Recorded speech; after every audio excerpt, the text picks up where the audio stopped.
2 సంవత్సరాలకు ఒకసారి జరిగే మేడారం సమ్మక్క సారలమ్మ పట్టునకు ఒకప్పుడు 4 రాష్ట్రాల నుంచి మాత్రమే భక్తులు వచ్చేవారు.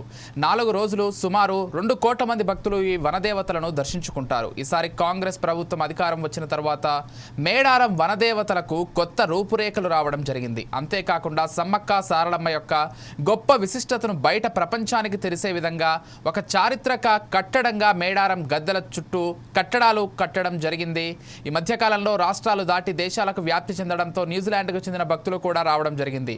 వారు మేడారం వనదేవతలను దర్శించుకున్న తర్వాత మంత్రి సీతక్కతో కలిసి డ్యాన్స్ చేయడం జరిగింది.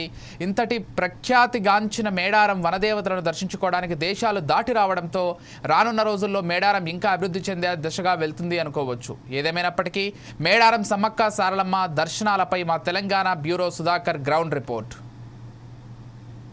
తెలంగాణ రాష్ట్రంలో పేరు ప్రఖ్యాతిగాంచిన జాతర అంటే మేడారం సమ్మక్క సారలమ్మ జాతర. 2 ఏళ్లకు జరిగే జాతరకు మాత్రము తెలంగాణ, ఆంధ్రప్రదేశ్, మహారాష్ట్ర, ఛత్తీస్గఢ్, కర్ణాటక ఈ 5 రాష్ట్రాల నుంచి మాత్రమే ఒకప్పుడు భక్తులు తండోపతంగా వచ్చింది. కానీ ఈసారి చూస్తే న్యూజిలాండ్ నుంచి మైరాబాద్ జాతికి సంబంధించిన వాళ్ళు కూడా ఈసారి భక్తులకి రావడం జరిగింది. వీరికి వచ్చేసి నిన్న వాళ్ళు వచ్చిన తర్వాత వాళ్ళతోటి రాష్ట్ర మంత్రి సీతక్క సైతం వాళ్ళతో కలిసి నాట్యం చేశారు, డ్యాన్స్ చేయడం జరిగింది.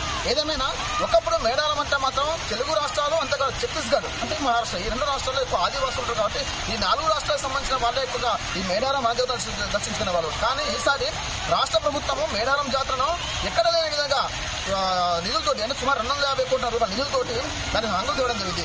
ఈ నేపథ్యంలో మేడారం పేరు ప్రఖ్యాతలు రాష్ట్రాలు దాటి దేశాలకు వెళ్ళడంతో వేరే దేశానికి చెందిన భక్తులు వచ్చేసి కూడా ఈ వనదేవతను దర్శించుకోవడానికి మాత్రం చూపెడుతున్నా. అంటే ఇప్పుడు చూసుకుంటే ఒకప్పుడు జిల్లాలకి పరిమితమైన రాష్ట్రానికి పడతాను ఈ మేడారం మహాజాతర హల్లలు దాటి వేరే దేశాలకు వ్యాపింది. అంటే రానున్న రోజుల్లో ఇదే మేడారం మహాజాతర వచ్చేసి మరికొన్ని రాష్ట్రాలకు మరికొన్ని దేశాలకు వ్యాప్తి చెంది మరికొంత అభివృద్ధి చెందే అవకాశం ఉంది.